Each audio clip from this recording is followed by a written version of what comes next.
aku Icak dari angkatan 23 sebagai L kelompok 13 Twinkle. Dan aku Ulin dari AB24. Di sini aku sebagai LO kelompok 13 Twinkle. Halo guys, aku Gali Saloputra dengan NIM 15 22 5 25 0048. Aduh. Aku dari kelompok Twinkle guys. Halo guys, aku Aji Rosi Winata. Aku mahasiswa baru dari Administrasi Bisnis NIM 15 22 50030.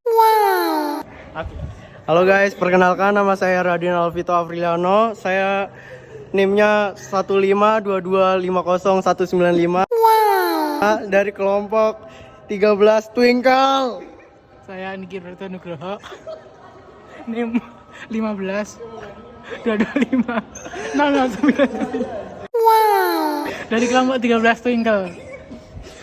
Oh ya, perkenalkan nama saya Vito Aditya Pratama dari NIM 15225 15225 Saya dari kelompok 13 yang bernama Twinkle.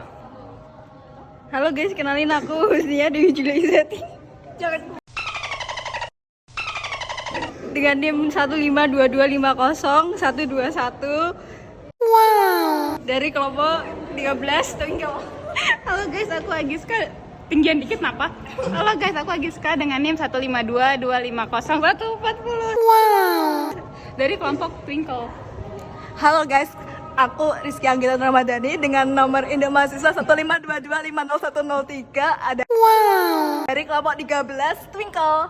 Halo guys, kenalin aku Syafira Putra Ramadhani. Aku Syafira Putra Ramadhani dengan NIM 152250013 dari kelompok Twinkle. Perkenalkan, nama aku Andisya Widya dengan NIM 1522555.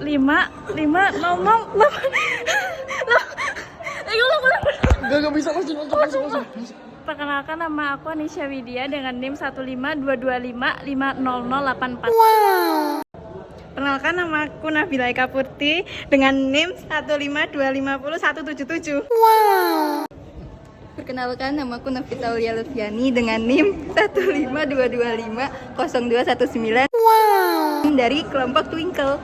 Perkenalkan, aku Juliana dengan NIM 152250066 dari kelompok Twinkle. Kenalin, aku Naswa Fairs Kamilia, NIM-ku 152250157. Aku dari kelompok Twinkle.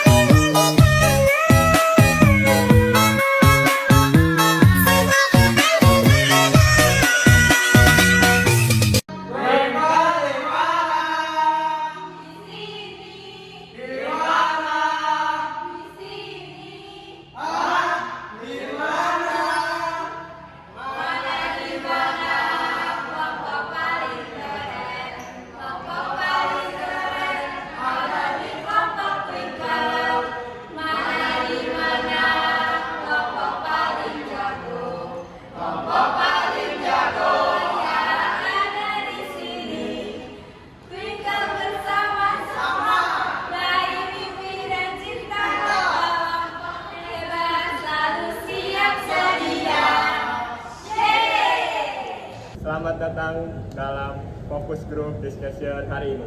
Kita akan membahas fenomena yang sedang menjadi sorotan sebuah produk impor murah terutama dari Cina, dan bagaimana mahasiswa bisa berperan memperkuat produk lokal.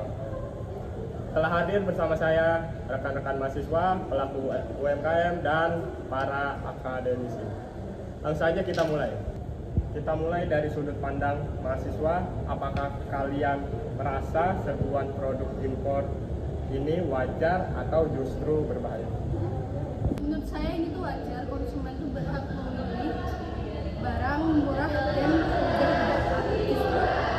Ini bisa memotivasi UMKM untuk berbelanja. Tapi kondisi ini nggak adil. UMKM kita kalah bukan karena kualitas, tapi karena sistem distribusi dan promosi mereka jauh tertinggal.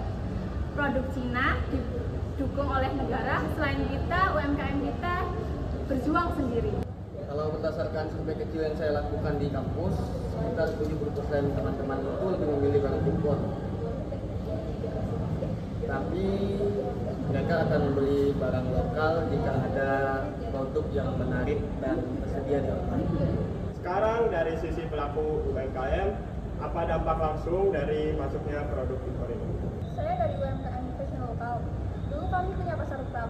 Sekarang pelanggan lari ke online shop yang jual barang impor. Padahal kami produksi sendiri dan kualitasnya bagus. Saya dari UMKM makanan tradisional. Menurut saya mahasiswa lebih pilih makanan tren dari luar, sehingga kami membutuhkan promosi yang kekinian dan nggak cuma jualan di warung aja. Saya dari UMKM pertanian. Produk pertanian kami kalah saing dengan sayuran impor karena kemasannya lebih menarik.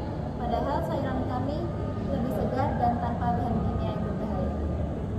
Saya UMKM dari jasa servis lokal. Menurut saya, masuknya barang impor murah membuat orang lebih memilih membeli barang baru daripada memperbaikinya.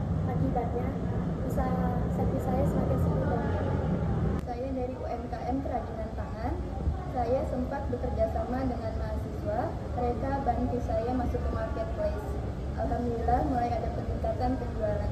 Jadi UMKM siap berkolaborasi kalau ada dukungan dan pendampingan. Sekarang mari kita dengarkan dari sisi akademisi apa yang bisa dilakukan dunia kampus dalam persoalan itu. Saya dari dosen ekonomi makro, jadi menurut saya produk impor dari Cina bukan hanya sekedar harga, namun juga pemasaran negara mereka yang kuat. Jadi kita perlu memperkuat produk-produk UMKM agar tidak hanya bergantung kepada produk lokal, namun juga bisa ekspansi ke luar negeri. Saya sebagai dosen teknik industri, menurut saya masalah UMKM bukan di kualitas produk, tapi di efisiensi produk. Kami di kampus siap membantu riset alat sederhana seperti digitalisasi proses dan alat sederhana dan penerapan teknologi tetap guna. Saya dari dosen komunikasi, menurut saya produk lokal seringkali kalah bukan karena jelek, tetapi mereka belum punya cerita. Maka dari itu mahasiswa ikut membangun identitas merek dan strategi digital marketing dengan mengikuti tren sekarang. Saya sebagai dosen bisnis, menurut saya kampus harus menjadi rumah kolaborasi. Kami bukan hanya mengajak mahasiswa untuk belajar bisnis, tapi juga membangun bisnis lokal, entah sebagai co-founder, sebagai konsultan, atau sebagai pendamping lapangan. Saya sebagai dosen sosiologi, menurut berteknik sosiologi, mengapa produk kita bisa kalah dengan produk impor China? Itu karena masyarakat kita itu sudah terpapar dari globalisasi, sehingga membentuk sebuah budaya konsumsi yang berbeda. Sehingga masyarakat kita itu menganggap barang impor itu lebih prestis dan tentu dengan harga yang lebih menarik, maka masyarakat kita cenderung lebih memilih produk impor. Maka dari itu kita bisa memberikan solusi seperti meningkatkan daya jual barang lokal kita, karena barang lokal kita itu bukan hanya sekedar barang, tapi mengandung identitas dan budaya bangsa yang kita bawa di lingkup nasional ataupun internasional. Terima kasih. Dari diskusi ini kita melihat bahwa serbuan produk impor bukan akhir, tapi tantangan. UMKM terbuka untuk kolaborasi. Akademisi siap mendukung lewat riset dan program pengabdian. Ini saatnya bersinergi.